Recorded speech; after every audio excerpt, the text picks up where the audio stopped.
Rishi Sunak likes helicopters. He really likes them. He flies in them often. Here's a nice picture of him with a nice big chopper. In fairness, who could blame him for wanting to fly in a helicopter instead of using the train? UK trains are known to be unreliable, expensive and cramped. Often they're standing room only. But this is obviously better than your train being cancelled at the last minute and then having to fight for compensation. But don't ask me, ask Jeremy Corbyn. Here he is sitting on the floor of a Virgin train back in 2016 when he was leader of the Labour Party, because there were no available seats on the train. Unbelievable. Now the big news this week is that Rishi Sunak is planning to cancel the northern leg of the HS2 railway line, the high-speed rail network.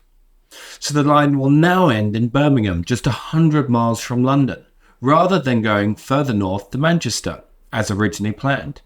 The reason given is ballooning costs, which are projected to reach £91 billion, up from an original budget forecast of £37.5 billion in 2013. Obviously, many key politicians in the north and elsewhere are devastated by this news. The Manchester Mayor, Andy Burnham, announced that people in Northern England were always treated as second-class citizens when it comes to transport, which is a recipe for the north-south divide to become a north-south chasm over the rest of this century. It is impossible to argue with this logic. What should you think about this? Well, a few thoughts.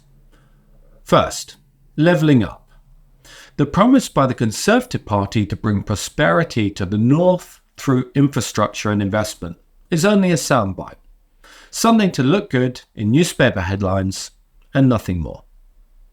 Second, HS2 is now set to feature in history books as a cautionary tale alongside other great financial failures such as Test and Trace, the PPE procurement fiasco and cover-up, and the NHS IT program, all successful projects and wasting billions of pounds of taxpayers' money. And third, if you live in Manchester, then you need to get yourself a helicopter because you've got a long wait for the high-speed train.